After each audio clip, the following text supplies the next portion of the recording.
राज्यभरात सौर ऊर्जेचा वापर करणारे सौर ग्राम तयार करण्यात येत आहेत. यामुळे शेतकऱ्यांना दिवसा वीज उपलब्ध होणार असून भविष्यात या हरित ऊर्जेच्या माध्यमातून महाराष्ट्रातील शेतकरी दुसरी हरित क्रांती घडवतील असा विश्वास मुख्यमंत्री देवेंद्र फडणवीस यांनी व्यक्त केला आहे. देशाच्या विकासाचा प्रमुख आधारस्तंभांपैकी एक असलेल्या साखर उद्योगावर केंद्र सरकारच्या आयात आणि निर्यात धोरणांचा खोलवर प्रभाव पडतो. ही धोरणे देशांतर्गत पुरवठा आणि मागणी संतुलित करण्यासाठी, किमती स्थिर करण्यासाठी आणि ऊस उत्पादक शेतकरी, साखर कारखानदार आणि ग्राहकांसह लाखो भागधारकांच्या रोजीरोटीला आधार देण्यासाठी तयार करण्यात आली आहेत. सोयगाव तालुक्याची खरीप हंगामाची अंतिम आणेवारी 15 डिसेंबर रोजी महसूल विभागाने जाहीर केली होती.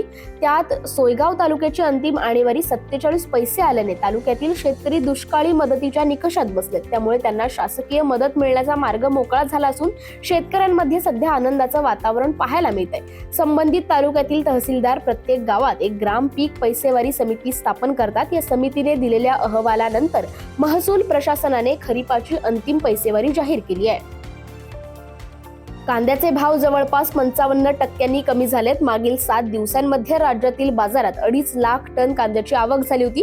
क्विंटल मागे 2,000ची घट गृहीत धरली तरी राज्यातील कांदा उत्पादकांना मागील 7 दिवसांमध्ये तब्बल 500 कोटींचा फटका बसलाय. तेलबिया म्हणून ओळख असलेल्या करडई, जवस, तीळ, सूर्यफूल पिकांकडे शेतकरी हळूहळू वळताना दिसतोय. यंदा रब्बी हंगामात तेलबिया पिकांमध्ये गळीत धान्य पिकांची सरासरीच्या 4,251 हेक्टरपैकी 2,115 हेक्टरवर पेरणी झाली आहे. सरासरी 50% पेरणी झाली आहे. येत्या काळात या पिकांकडे आणखी वळवण्यासाठी कृषी विभागाला मोठी कसरत करावी लागणार आहे, अशी माहिती कृषी विभागाच्या सूत्रांनी दिली आहे. निगुडघर मंडलातील शेतकऱ्यांना रब्बी हंगामातील ई पीक पाहणीला सुरुवात झाली असून ई पीक पाहणी कशी करायची आणि त्याचे फायदे याबाबत शेतकऱ्यांना शेतीच्या बांधावर जाऊन प्रशासनाकडून मार्गदर्शन करण्यात येत आहे. अचानक ढगाळ वातावरण तयार झाल्याने किमान तापमानात वाढ झाली. त्यामुळे काही अंशी थंडीचा जोर ओसरला. मात्र येत्या 2 दिवसात पूर्व विदर्भात हलका ते मध्यम पावसाचा अंदाज हवामान खात्याने व्यक्त केलाय. या हवामानामुळे भाजीपाल्याच्या शेतीसह इतर पिकांना धोका निर्माण झालाय. 30 डिसेंबर नंतर थंडी जोर धरणार असल्याचं सांगितलं जातंय. शेतकऱ्यांनी हवामान अंदाज लक्षात घेऊन शेतीचे नियोजन करावे. शक्यतो भाजीपाला उत्पादकांनी काळजी घेण्याचं आवाहन कृषी अभ्यासकांनी केलंय.